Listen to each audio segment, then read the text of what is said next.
Bismillahirrahmanirrahim. Assalamualaikum warahmatullahi wabarakatuh. Selamat pagi. Ketemu lagi dengan saya di sini di channel Sang Adipati.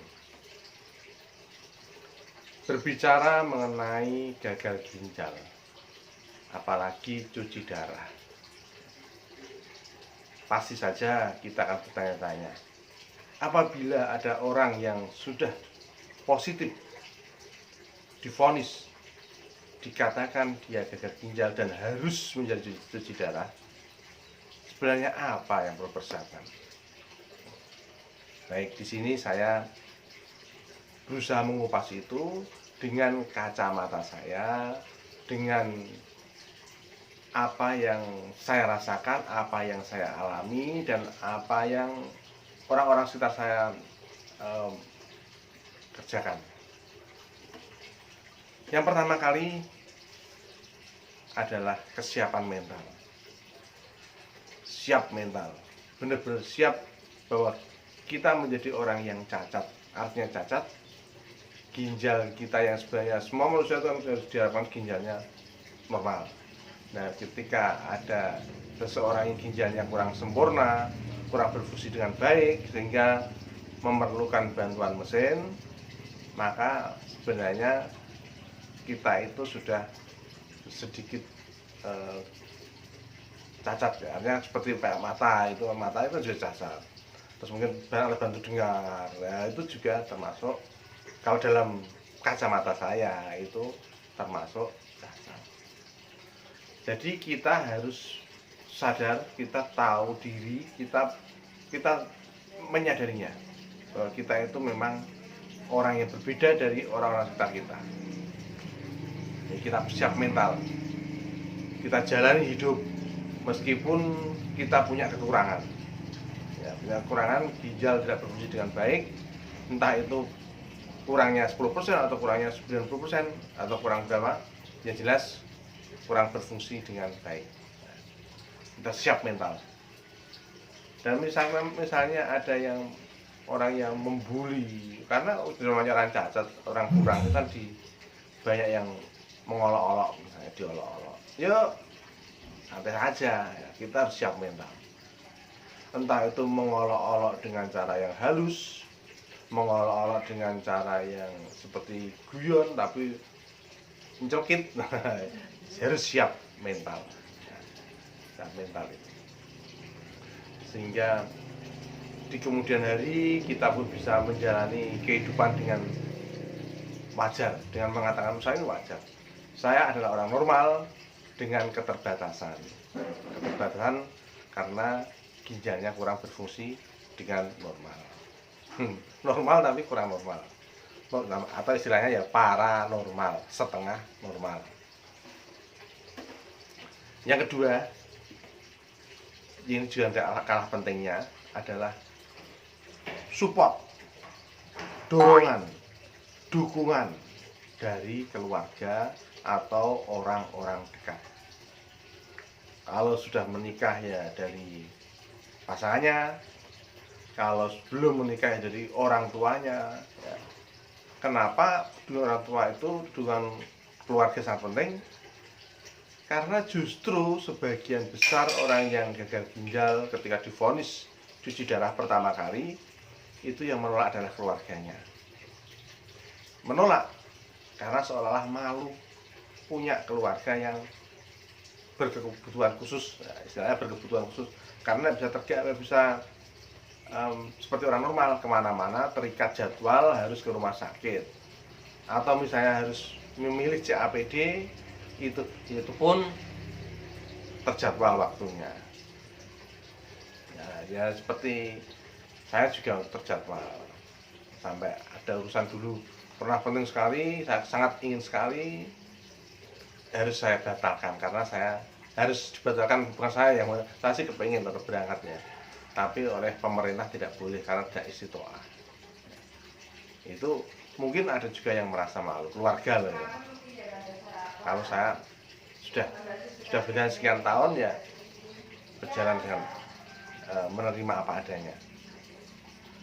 Yang ketiga yaitu yang perlu dilakukan oleh pasien gagal ginjal divonis harus segera cuci darah adalah konsultasi dengan dokter, ngobrol, dialog dengan dokter.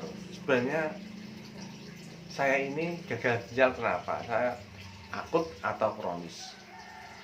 Dan saya tidak mengupas banyak tentang akut, karena akut itu ya harus memang segera secepatnya, dan itu bisa kembali berhenti, tidak usah cuci darah kalau akut. Bisa juga lebih parah atau bisa juga sembuh. Nah, berbeda dengan ini yang saya bahas adalah saya banyak, karena yang saya alami itu kronis, berjalan sedikit, lama-lama menjadi semakin besar, menjadi bukit ya.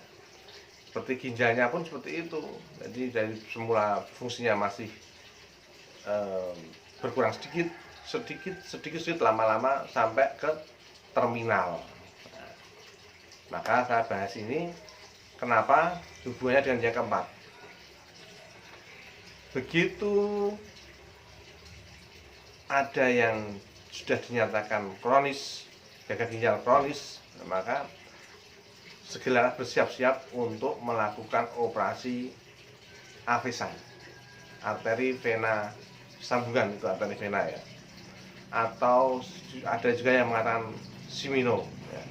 Tapi kalau di tempat saya namanya avesan. Kenapa kita perlu melakukan operasi pembuatan avesan? Nah, ini di tangan saya, ini bekas cuci kemarin, bekas servis HD kemarin ya. Kenapa buat avesan? Karena ini tempat yang sekiranya kalau mungkin ada yang pemalu atau berpikir jaim ya, jangan sampai misalnya diplotrok ke celananya, diambil femoralnya, itu kan nggak direkomendasikan. Banyak yang tidak pakai itu ya, langsung begitu positif ke CDR. Di CDR pun tidak terlalu nyaman, dan itu cuma bertahan berapa bulan, biasanya muncul gangguan, entah itu panas, demam ya, biasanya sering gangguan kalau CDR. Itu bisa menggigil karena infeksinya, atau kemudian karena dekat dengan jantung, dari sini nyambung saat jantung, jadi bisa jadi detak jantungnya meningkat menjadi lebih banter. Maka begitu sudah dinyatakan gagal ginjal kronis, siap-siap minta rujukan ke dokter spesialis bedah vaskuler untuk melakukan operasi avesan. Jangan lupa like, subscribe, komen, bunyikan lonceng. Yang kelima adalah persiapan biaya. Sebenarnya orang sakit atau tidak sakit pun memang ya butuh biaya ya. Tapi bagi orang yang cuci darah butuh biaya ekstra. Meskipun sudah ada BPJS yang menanggung biaya proses cuci darah dan obat-obat rutin yang diminum harian, sampai biar tiap bulan itu dapat ganti kalau baru-baru gitu ya. Tapi kita sebagai pasien gagal ginjal juga tidak bisa hidup cuma cuci pulang sudah.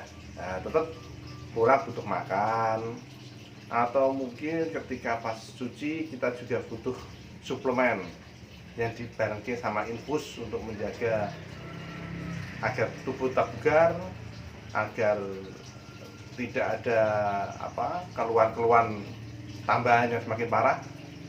Terus juga agar itu istilahnya kulit, mungkin biasanya yang dominan itu kan orang gagal ginjal itu diidentikan dengan perubahan kulit yang semula kuning menjadi hitam.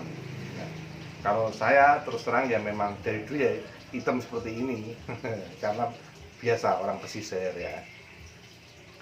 Selain itu, selain biaya-biaya itu juga selain biaya untuk vitamin tambahan, juga kita butuh mungkin butuh laborat tambahan. Ketika kita pengen merasakan kurang nyaman, kita perlu cek kalsium, cek kalium, kemudian urea kreatinin sendiri, atau HB. HB jelas jatah dari mas darah dari BPJS ya, tapi yang lainnya itu. Terus kemudian untuk makannya, untuk jaga biar stamina bagus, HB terjaga, maka makan juga harus terkontrol. Tidak bisa seperti dulu sebelum sakit makan cukup pakai sambal, kerupuk, atau garam, kecap itu tidak cukup. Tapi kita harus mempertimbangkan nilai proteinnya. Harus pakai ikan, ikan tambak atau ikan laut ya. Terus kemudian telur putihnya itu jadi dominan, jadi apa istilahnya kayak langganan tiap ke warung atau di rumah makan harus siap sedia telur. Nggak punya lauk, godok telur atau dadar telur yang kuningnya ya, yang putihnya, yang kuningnya maksudnya dikesampingkan. Itu biaya kan berbeda, kalau enggak ya butuh biaya yang tambah. Terus juga akomodasi kalau misalnya ke rumah sakit, syukur kalau kita tetap fit, kita bisa pakai kendaraan se-efektif mungkin, se-efisien mungkin, bisa pakai motor sendiri, bisa pakai kendaraan sendiri, atau bisa naik bis, angkot itu ya misalnya, itu bisa. Tapi ketika kondisi kurang bagus, kita butuh kendaraan yang perlakuan ekstra, maka harus nyarter kendaraan, maka harus dipersiapkan. Kalau nggak dipersiapkan ya stamina-nya yang dipersiapkan ya, dengan harapan meskipun sudah sakit, sudah cuci darah, tetap bisa beraktivitas biasa, tetap bisa bekerja biasa, menafkahi anak istri biasa, bisa berkarya biasa. Jadi nggak terus menjomplang. Kalau sebelum sakit uangnya berlimpah-limpah, kemudian begitu sakit sudah nggak produktif, uangnya cuma minta tok, nah kan goyang mungkin rumah tangga bisa goyang ya. Tuh. Tetap jaga perekonomian, jaga stamina. Dan yang keenam, pengetahuan tentang konsumsi makanan dan pengetahuan untuk mengetahui diri sendiri. Secara teori misalnya tidak boleh minum air putih sebanyak-banyaknya, cuma sekian. Tidak boleh makan mengandung kalium, misalnya sukun, terus pisang, terus buah-buahan, jeruk dan sebagainya ya. Segala buah-buahan itu kan ada pantangan-pantangannya. Secara teori tidak boleh, ada yang ngomong tidak boleh sama sekali, ada yang ngomong silakan minum makan sebanyak-banyaknya. Jadi tiap orang itu memang kondisinya berbeda. Yang bisa menentukan saya tipe orang yang boleh makan jeruk kalium banyak atau tidak boleh sama sekali, itu diri kita sendiri. Maka kita yang bisa mengukur, kita merasakan begitu kita makan kalium sedikit terasa nyolok atau mungkin sudah gak nyaman, jangan diteruskan. Kalau diteruskan ya berarti siap spekulasi ya. Kalau jangan, kasihan karena sakit itu, sesek itu juga tidak enak. Bagaimana saya dulu membuat format saya tidak boleh makan ini itu pun harus sesek, harus mengalami sesek, bahkan sampai pernah juga batuk, dahaknya berdarah karena udem paru-paru itu ya. Ya itu, tapi itu proses masa lalu dan alhamdulillah saya bisa melewati dan semoga tidak terlena lagi ya. Meskipun kemarin malam tahun baru juga hampir terlena badan bengkak, tapi nggak sampai ke udem paru-paru. Baik, cukup sampai di sini. Saya tidak akan menyimpulkan karena sudah saya paparkan 1, 2, 3 sampai 6. Bisa jadi pada episode berikutnya saya tambahi lagi kalau saya sudah menemukan lagi yang saya rasakan. Sampai di sini, ketemu lagi di episode mendatang. Tetap semangat, sehat, bahagia selalu. Salam.